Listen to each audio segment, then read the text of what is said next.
Hello and welcome to Risk Minds International with me, Liz McKean.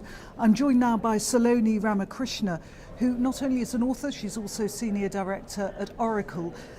Now, Saloni, this is your book. You talk in it about coherence, regulatory compliance and data coherence, and that's the theme of your session here. Right.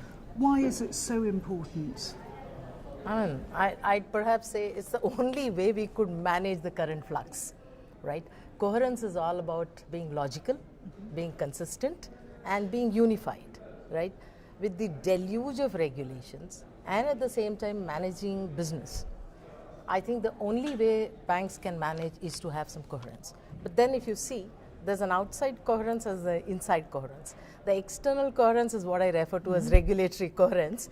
And I've just come out of a series of sessions today in Risk Minds, where they're talking of their efforts at bringing in regulatory coherence. Now, the other side of the story is really what banks can do internally. How do they ensure that their efforts, there is some commonality which they can reuse? And that's really what I mean.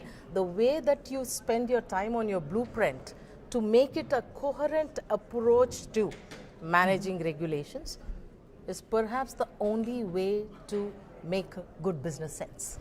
But we know that any regulatory initiative is going to be a massive investment.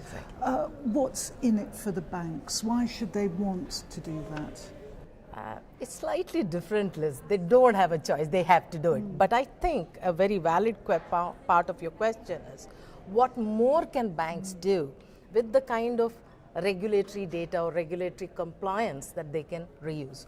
So I'll just pick a couple of numbers that I came across.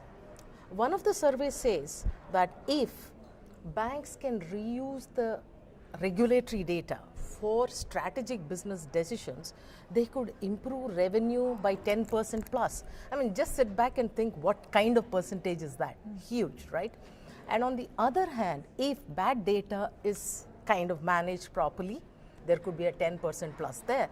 So let's for a minute become a little conservative and say even if it is a 6% plus on revenue, that's a huge thing.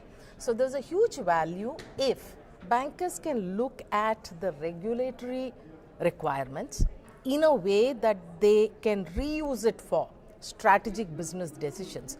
That is really the way to go forward. Otherwise, they would be stuck in regulation in one place and strategic decisions in another, and the twain shall not meet.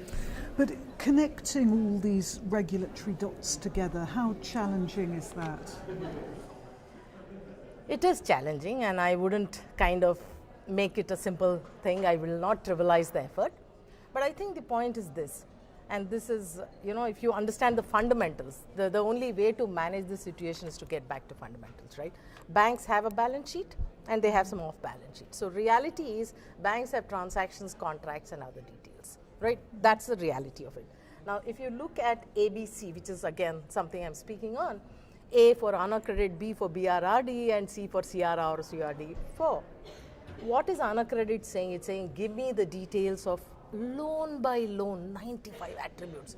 That is humongous. But at the same time, when you come to CRR, they're saying, tell me what is the capital, which is the stability part, right? What is BRRD doing is, how do I plan a resolution in case the stability is a little threatened, and how do I execute it? So if you look, there are continuity here. Ability of banking system should be, how do I connect these dots? How do I collect the information in a way that it can be used for one, with some delta addition for the second and with some delta addition for the third. It is really that blueprint time that you need to spend more time on so that you can, there are absolute connects. The question is, can you find them? Do you sit back and do it? And looking ahead to regulatory reporting, what's the next big thing? From what I read, I really think that the European reporting framework will be the next big thing where consultation is happening today.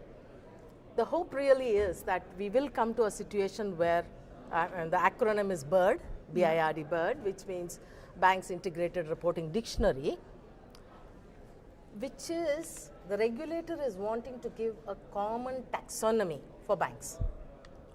across the various attributes. And this morning when we were hearing the SSM regulators speak, saying the whole idea is to harmonize and integrate across the Eurozone countries, right? So I think the next big thing is ERF and BIRD, and Unaccredited in many ways is a pilot of that effort. And, you know, judging based on your conversations with fellow experts here, what in your view are going to be the next 3 big challenges for European banks? Top of the table is the political risk. Nice.